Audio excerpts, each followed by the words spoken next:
friends, today we are going to start this session with HTML and CSS basic.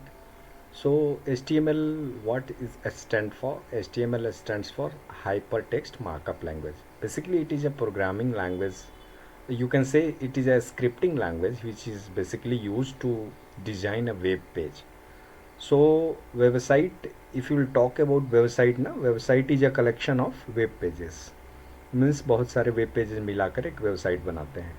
So today we are going to learn this HTML and CSS part.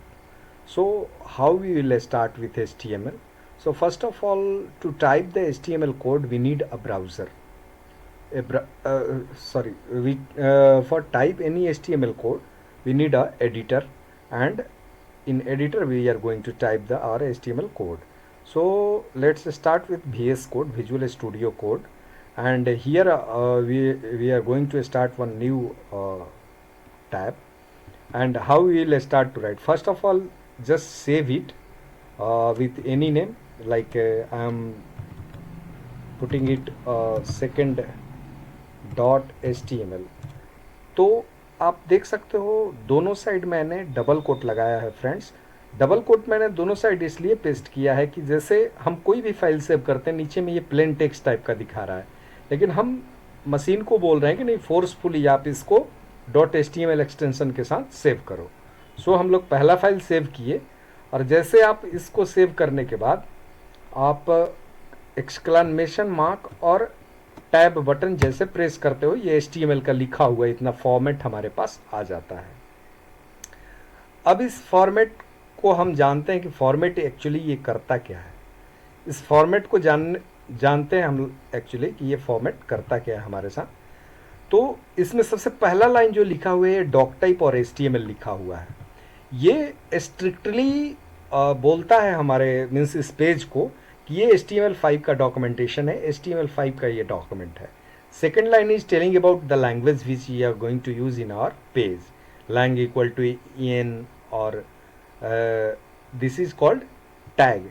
Tag किसको बोलते हैं? जो angle bracket के बीच में close हो, जो open angle bracket और close angle bracket के बीच में क्लोज हो, इसको हम लोग टैग बोलते हैं. और सेकंड वाले पार्ट को एट्रीब्यूट बोलते हैं. टैग के साथ एट्रीब्यूट जुड़ा होता है.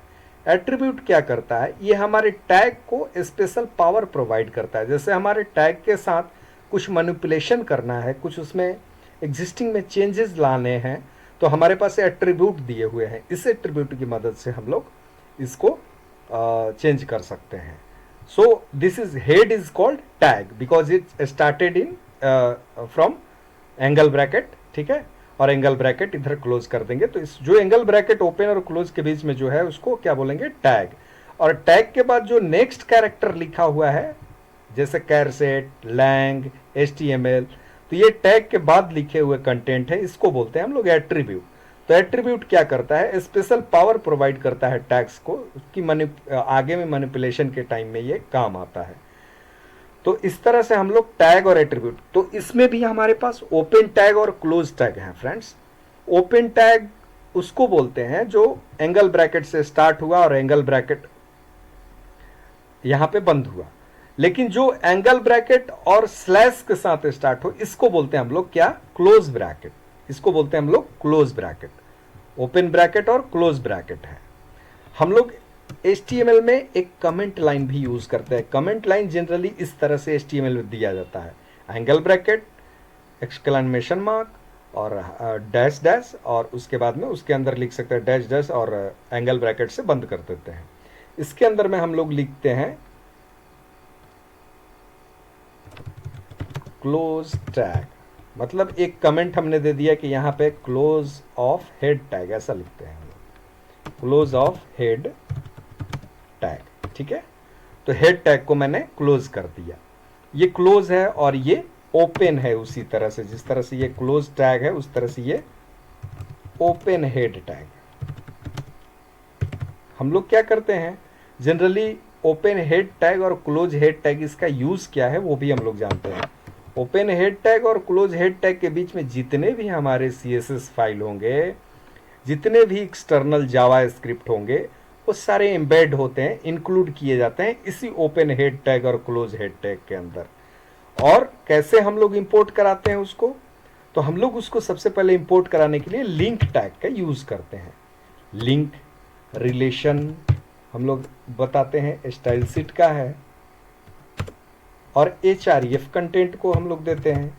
href इक्वल टू, सपोज करो हमारे एक्सटर्नल फाइल का नाम है style.css, then we will put style.css। इस तरह से हमने एक एक्सटर्नल फाइल को लिंक कर दिया, और वो कौन से फाइल को लिंक किया, CSS फाइल को। इस तरह से आप कोई जावास्क्रिप्ट की भी फाइल है उसको भी लिंक कर सकते हो। बेसिकली इसको डिटेल्स में मैंने बता दिया है पिछले वीडियो में, एक और वीडियो हमारा है इस पे, कि कौन कौन से लैंग्वेज हमें इम्पॉर्टेंट हैं HTML CSS और इन सबको वेब डिजाइनिंग के लिए। जैसे HTML CSS जावास्क्रिप्ट, ये तीनों लैंग्वेज इम्पॉर्टेंट हैं वेब डिजाइनिंग के लिए। HTML जैसा कि स्ट्रक्चर तैयार करता है वेब पेज का, उसी तरह से CSS उसमें डिजाइनिंग का काम करता है। जितने भी आपको डिजाइन दिखते हैं, जितने भी एनिमेशंस दिखते हैं, वो CSS का कमाल होता है, या कलर्स कम्बिनेशन, वो सारे CSS के कमाल होते हैं। और जितने भी डायनेमिक इफेक्ट दिखते हैं, जैसे कोई बटन क्लिक पे कोई नया वर्क खुल रहा है, नया टैब खुल रहा है, बटन क्लिक पे कुछ फ्लिप हो रहा है ऊपर नीचे, up and down, then that things we can do through JavaScript. तो जावास्क्रिप्ट को कैसे एम्बेड करेंगे अपने पेज में, तो हमारे पास स्क्रिप्ट टैग है, स्क्रिप्ट src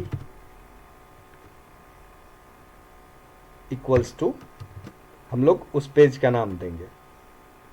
जैसे सपोज करो माई जेस माई फाइल, ऐसा नाम रख देते हैं, .js के नाम से ये फाइल होगा। इस तरह से हम लोगों ने एक्सटर्नल जावास्क्रिप्ट को एम्बेड कर लिया। ठीक है, इसमें क्लोज की कोई ज़रूरत नहीं है। अगर ये एरर दे रहा है तो इस तरह से आप बंद कर सकते हो। ठीक है, इसका ये तरीका है। तो इस तरह से हम लोग एक्सटर्नल जावास्क्रिप्ट यूज़ कर सकते हैं। तो जितने भी एक्सटर्नल फाइल होते हैं, जावास्क्रिप्ट वगैरह होते हैं, वो इसी के लिए यूज़ करते हैं। और ये एक लाइन आप देख रहे होगे, टाइटल। तो जैसे हम इस पेज को सेव करते हैं तो इसका कुछ टाइटल बार होता है। टाइटल बार टॉप पे लेफ्ट साइड में खुलता है। कोई भी जब इसको रन करेंगे, हम लोग रन कैसे करते हैं वो भी जान लेते हैं। पहले इसका टाइटल चेंज करते हैं, माई फर्स्ट वेब पेज, और इसको हम लोग सेव करते हैं। सेव कर दिया हमने second.html से। अब हम लोग जाएंगे इसमें, यहाँ पे है हमारा second.html। अब इसको ओपन करेंगे हम लोग, क्रोम में ओपन करते हैं, देखते हैं।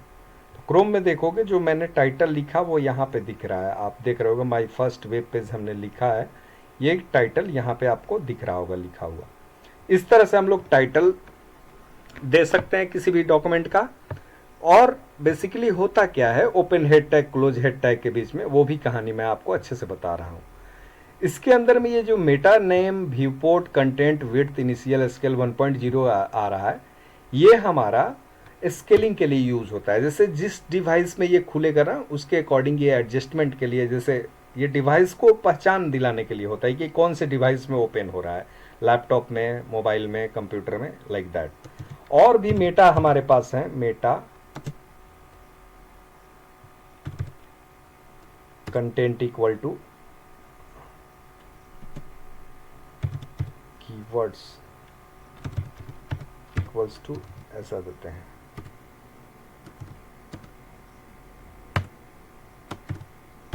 मेटा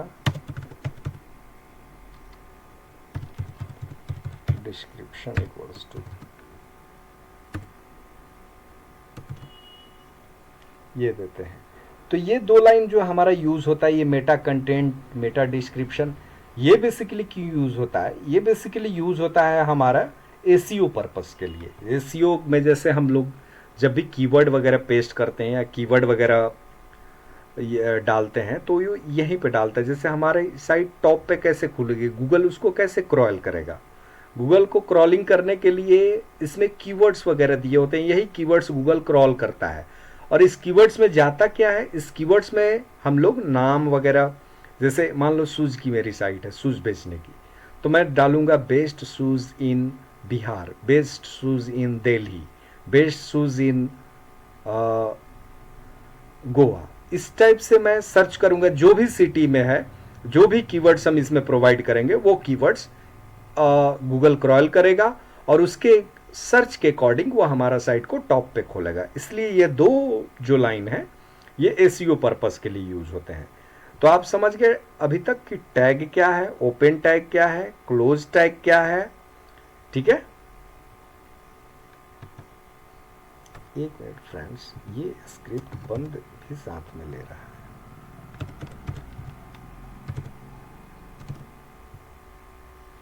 तब ये अच्छे से काम करेगा। चलो ठीक है, लेकिन ये जनरली होता नहीं है स्क्रिप्ट के अंदर। तो ये हमारा समझ गए ओपन टैग क्या है, क्लोज टैग क्या है, हेड और ओपन हेड और क्लोज हेड के बीच में क्या काम होता है, इसके बीच में जितने भी एसईओ वगैरह के कीवर्ड्स डिस्क्रिप्शन है उसको हम लोग रखते हैं, जितने भी कैर सेट हैं उसको डिफाइन किया जाता है। उसके बाद जितने भी एक्सटर्नल फाइल को लिंक करने हैं आपको, आइदर वो CSS का हो, जावा स्क्रिप्ट का हो, तो वो सारी लिंकिंग टॉप पे ही होती है। ठीक है, between open head and close head. और अब हम लोग जो भी स्ट्रक्चर तैयार करेंगे ये बॉडी के अंदर से स्ट्रक्चर तैयार होता है। इस बॉडी के अंदर से हम लोग लिखना जो भी स्टार्ट करेंगे ये हमारे पेज में दिखेगा। तो बॉडी के अंदर क्या लिखना है, तो इसलिए हम लोग आते हैं थोड़ा सा HTML4 और HTML5 पे डिस्कशन कर लेते हैं। HTML5 हमारे पास कुछ स्पेशल टैग प्रोवाइड करता है जिससे कि डॉक्यूमेंट का स्ट्रक्चराइजेशन में बहुत बेनिफिट मिलता है। Like article, section, header, footer, इस टाइप से हमारा HTML5 कुछ स्ट्रक्चराइज प्रोसीजर प्रोवाइड करता है, जिस प्रोसीजर को हम लोग फॉलो करके डॉक्यूमेंट को एक बेटर स्ट्रक्चर दे सकते हैं। सो उस बेटर स्ट्रक्चरिंग के लिए हम लोग चलते हैं, थोड़ा सा और भी नॉलेज गेन करते हैं।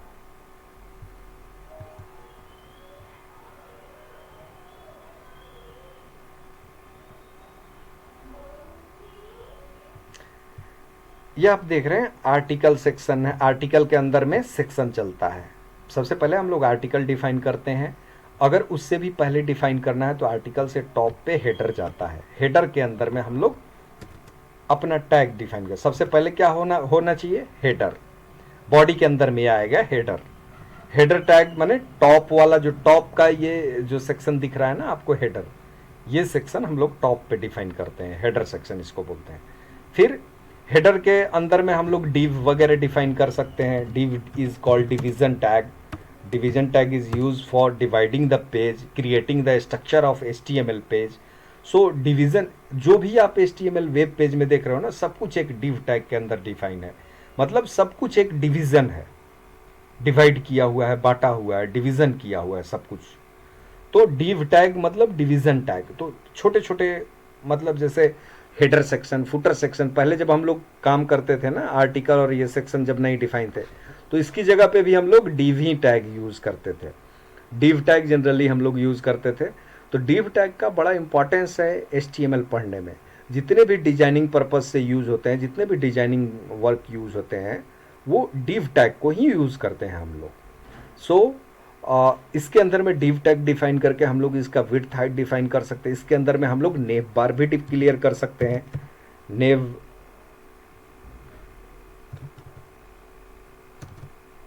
बार हमारे पास टैग है जो नेविगेशन बार बनाता है।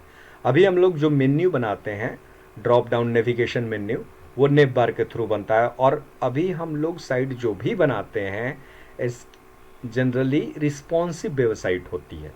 कहने का मतलब कि रिस्पॉन्सिव वेबसाइट, कहने का मतलब कि अगर उसको मोबाइल में हम ओपन करेंगे तो वो मोबाइल के अकॉर्डिंग विड्थ एडजस्ट करेगा। टैब में ओपन करेंगे, टैब के अकॉर्डिंग विड्थ एडजस्ट करेगा। अगर उसको हम लैपटॉप या कंप्यूटर में खोलेंगे तो कंप्यूटर के अकॉर्डिंग ये हमारा विड्थ एडजस्ट करेगा। इस तरह से मैंने एक पेज डिजाइन करके रखा है थोड़ा सा आपको दिखाने के लिए। तो आते हैं इस पेज को समझते हैं, इसके बाद इस पेज को भी ओपन करके इसका आउटपुट मैं दिखाऊंगा। ये डिव टैग पूरा लिखा हुआ है, थोड़ा सा इसको समझते हैं। चलिए, यहाँ पे पहला लाइन तो आपको पता है, डॉक टाइप HTML लिखते हैं हम डॉक्यूमेंट का स्ट्रिक्टली मोड डिफाइन करने के लिए कि ये जो डॉक्यूमेंट है स्ट्रिक्टली HTML5 का डॉक्यूमेंट है। फिर हम लैंग्वेज डिफाइन कर देते हैं। फिर हेड टैग स्टार्ट होता है। इस हेड टैग के अंदर मैंने जैसा बताया जितने भी एक्सटर्नल या एम्बेडेड सीएसएस होंगे या एम्बेडेड जावा स्क्रिप्ट होंगे वो सारे ओपन हेड और क्लोज हेड के बीच में ही लिखे जाते हैं। ओके माय डियर फ्रेंड्स, सो यहाँ भी मेटा कीवर्ड डिस्क्रिप्शन आप देख रहे हो, टाइटल देख रहे हो माय फर्स्ट पेज।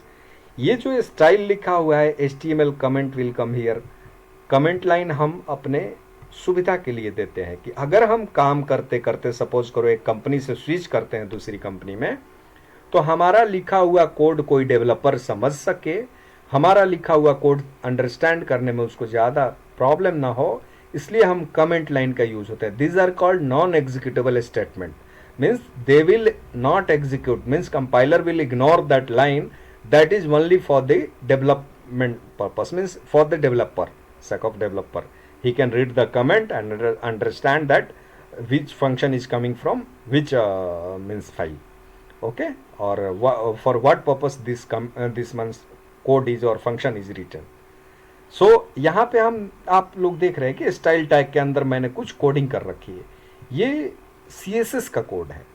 तो जब भी हम लोग को एम्बेडेड CSS यूज करते हैं, एम्बेडेड CSS को यूज करने के लिए हम लोग स्टाइल टैग का यूज करते हैं। जनरली स्टाइल टैग यूज करते हैं एम्बेडेड CSS के लिए। अब एम्बेडेड CSS में हम लोग अपना ये बहुत तरह सेलेक्टर होते हैं CSS में, वो मैं बाद में बताऊंगा आप लोग को। जिस तरह से हम लोगों ने एम्बेडेड CSS लिखा है उस तरह से हम लोगों ने एम्बेडेड जावा स्क्रिप्ट भी लिखा है, और इसमें हमने एक्सटर्नल CSS फाइल भी कॉल कराया है। देखो यहाँ पे कमेंट में लिखा हुआ है external CSS file is imported on this file. इसका डिस्क्रिप्शन आपको PDF लिंक में भी मिल जाएगा पूरा पढ़ने को, सो मैं डाल दूंगा इसका PDF बना के। तो एक ये एक्सटर्नल CSS है, ये एक्सटर्नल जावा स्क्रिप्ट है, ये एम्बेडेड जावा स्क्रिप्ट है, ये एम्बेडेड CSS है। तो CSS और जावा स्क्रिप्ट कितने तरह के होते हैं, कैसे कैसे यूज होते हैं, कहाँ अप्लाई होते हैं, वो सब मैं आपको आगे बताते रहूँगा। तो अब एक चीज़ थोड़ा सा यहाँ समझने का है, जैसे यहाँ मैंने क्लास यूज कर रखा है, आगे बॉडी टैग के अंदर जो ये डिव लिया है, डिव के अंदर मैंने क्लास यूज कर दिया है। ये क्लास CSS का क्लास होता है, ठीक है। हम लोग जब CSS पढ़ेंगे तो उसमें आगे डिटेल्स में जानेंगे कि CSS में क्लास होते हैं, आईडी होते हैं, स्टार सेलेक्टर होते हैं, ठीक है। तो ये आईडी और क्लासेस का हम लोग इस्तेमाल डिजाइनिंग पर्पस के लिए करते हैं। ये क्लासेस हम लोग यहाँ HTML में एज ए एट्रीब्यूट कॉल कराते हैं, जो कि हमारे एक्सटर्नल CSS फाइल में लिखा हुआ है। जैसे मैंने एक क्लास का नाम दे दिया class equal to my container, ये हमने कंटेनर बनाया डिव। जैसे ये होल स्क्रीन है ना, ये पूरा होल स्क्रीन का पहले हम लोग स्ट्रक्चर तैयार करते हैं। ये जो पूरा स्क्रीन दिख रहा है आपको 1024 बाई 786 पिक्सल या whatever your pixel will be, so इस पूरे पिक्सल के लिए हम लोग स्टार्ट करते हैं, एक स्क्रीन तैयार करते हैं और हम लोग उसका नाम माई कंटेनर देते हैं। उसमें इसका विड्थ 100% हम लोग लेते हैं, हाइट हम लोग ऑटो रखते हैं। जनरली जैसे जैसे हमारा कंटेंट उसमें बढ़ता जाएगा वो ऑटोमेटिकली वेबसाइट हाइट को एडजस्ट करते जाएगा। तो उसके लिए हम लोग क्या करते हैं, सबसे पहले एक कंटेनर बनाते हैं माई कंटेनर, उसका विड्थ 100% लेंगे, हाइट अगर आपको शुरू में फिक्स करना है तो जैसे 800 पिक्सल भी ले सकते हो। बाद में जैसे जैसे कंटेंट बढ़ेगा उसको 800 पिक्सल को हटा के ऑटो कर देना, जितना आपको चाहिए उतना विड्थ में आएगा। और ये 100% मैं क्यों बता रहा हूँ, मैंने जैसा बताया आपको रिस्पॉन्सिव आज के टाइम में जो भी वेबसाइटें बनती हैं, कहने का मतलब टैब में और सब में एक जैसा खुलेगा। तो रिस्पॉन्सिव बनाने के लिए हम लोग एक बूटस्ट्रैप की लाइब्रेरी भी यूज कर सकते हैं, या फिर CSS का मीडिया क्वेरी सीखेंगे। मीडिया क्वेरी से हम लोग अलग अलग पिक्सल के लिए अलग अलग डिफाइन करेंगे उसका क्लास और विड्थ हाइट जो भी होगा पोजीशन, ठीक है। तो मीडिया क्वेरी या फिर रिस्पॉन्सिव मीन्स बूटस्ट्रैप की लाइब्रेरी कॉल करनी है रिस्पॉन्सिव बनाने के लिए। तो हम लोग अभी नॉर्मल सीखते हैं, बाद में हम लोग बूटस्ट्रैप सीख लेंगे। तो माई कंटेनर में विड्थ जैसा बताया उस तरह से जब ये पूरा 100% विड्थ का बन गया एक कंटेनर, 100% अगर ये विड्थ में बन गया पूरा स्क्रीन जो मेरा ये आपके सामने है विजुअल स्टूडियो कोड का, तो इसमें ये जो टॉप का स्क्रिप्ट तक लिखा हुआ है यहाँ तक का जो दिख रहा है, ये सपोज करो हमें हेडर बनाना है, इसके अंदर में हमें कुछ कुछ कॉल कराना है या लिखना है, ठीक है। तो हम लोग इस हेडर को कॉल करने के लिए हम लोग क्या करते हैं, हम लोग सबसे पहले एक 100% विड्थ लेंगे, क्योंकि ये विड्थ में 100% है। हाइट आप अपने हिसाब से ले सकते हो, जैसे ये 100 पिक्सल के आसपास मुझे नज़र आ रहा है यहाँ से यहाँ तक, तो 100 पिक्सल हम लोग इसका हाइट ले लेंगे। और दिखने के लिए एक बॉर्डर ले लेंगे, इसका CSS भी मैंने लिख रखा है style.css में। ये जैसा देख रहे हो आप, विड्थ में 100% दे रखा हूँ माई कंटेनर का, हाइट 800 पिक्सल दे रखा हूँ क्योंकि माई कंटेनर होल स्क्रीन है। बॉर्डर मैंने दे रखा है, इससे पता चलेगा कि हमारा HTML का जो पेज बना वो कितने मतलब विड्थ में, कितने एरिया में वो एडजस्ट कर रहा है। उस तरह से हेडर में मैंने 100% लिया, हाइट लिया 100 पिक्सल, बॉर्डर भी ले लिया। उस तरह से मैं सेकंड पार्ट बनाया हूँ, नीचे का पार्ट। सेकंड में ही सेकंड लेफ्ट सेकंड राइट नाम से 2 CSS बनेगा। धीरे धीरे हम लोग इसको जानेंगे CSS को लिखना। तो पहले स्ट्रक्चर जानते हैं बनाना, हम लोग स्ट्रक्चर सीख रहे हैं। तो जो ये हेडर बनाया मैंने, ये टॉप का 100 पिक्सल का बनाया हाइट का, और विड्थ 100% का बनाया। और इसके अंदर में मैं कुछ कंटेंट पेस्ट, इसका आउटपुट दिखाता हूँ आपको, तब आपको और अच्छे से क्लियर होगा। इसका आउटपुट ये है। इसको ओपन रन कैसे करते हैं, सबसे पहले इस फाइल को सेव करनी है आपको .html एक्सटेंशन के साथ। और बेटर तभी होता है जब आप दोनों साइड डबल कोट पुट कर दो, क्योंकि डबल कोट दोनों साइड पुट करने से आपका जो दोनों साइड डबल कोट अगर पुट कर देते हो तो जो फाइल है फोर्सफुली सेव होता है। जो आप एक्सटेंशन देते हो ना .html .java .c, तो वो बोलता है कि फोर्सफुली सेव करो। नीचे सेव है इस टाइप कुछ भी रहे, लेकिन वो फोर्सफुली उसी में सेव करता है। तो इस तरह से हम लोग इस चीज को देखते हैं।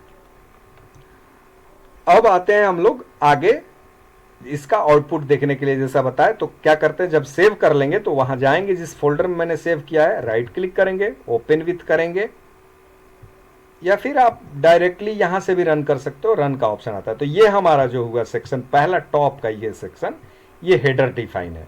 ये पूरा देख रहे हो ना आप, पूरा विड्थ में 100% में, नीचे में रेड कलर का बॉर्डर दिख रहा है, ये 800 पिक्सल का ये कंटेनर है। कंटेनर के अंदर में ये हेडर है हमारा। ये हेडर कितने का है, 100 पिक्सल का। ये 800 पिक्सल का पूरे था कंटेनर, और विड्थ इसका भी 100% है, राइट। उस तरह से मैंने ये सेकंड पार्ट बनाया है। ये दिख रहा है ना सेकंड पार्ट, हेडर के बाद दूसरा पार्ट है सेकंड पार्ट। देखो आप जब पेज को देखोगे तो ये देखो, इस डिव को मैंने हेडर को यहीं बंद कर दिया है, राइट। जैसे ये डिव जो है यहीं बंद हो चुका। अब यहां से नया डिव स्टार्ट हो रहा है, सेकंड पार्ट। डिव कहने का मतलब कि एक नया स्ट्रक्चर स्टार्ट हो रहा है इस पेज का। कहने का मतलब कि सेकंड पार्ट हम लोग डिजाइन करना स्टार्ट कर दे रहे हैं। तो इस तरह से जब सेकंड पार्ट नया स्ट्रक्चर डिफाइन करेंगे तो एक नया डिव लेना पड़ेगा। वो डिव तो ऊपर ही क्लोज हो गया, और मेन जो हेडर का डिव है, आप अगर गौर करोगे माई कंटेनर का, तो देखना वो सबसे नीचे बंद होगा, क्योंकि माई कंटेनर के अंदर में ही ये सारे कंटेंट है। जितने भी ये हेडर आपको दिख रहा है, सेकंड पार्ट दिख रहा है, फर्स्ट पार्ट दिख रहा है, ये किसके अंदर है, ये माई कंटेनर के अंदर है। तो सबसे पहले हेडर डिजाइन करके मैंने हेडर बंद कर दिया। उस तरह से अब सेकंड पार्ट में चलते हैं। सेकंड पार्ट में चलोगे तो सेकंड पार्ट में 2 पार्ट मैंने बना रखा है, सेकंड लेफ्ट सेकंड राइट। 2 तरह का मैंने नाम दे रखा है क्लास का, और ये दोनों क्लास यहां लिखे भी हुए हैं हमारे पास। Second part, second left second right. Second part 100% का है, विड्थ का, हाइट 200 पिक्सल ले लिए हैं।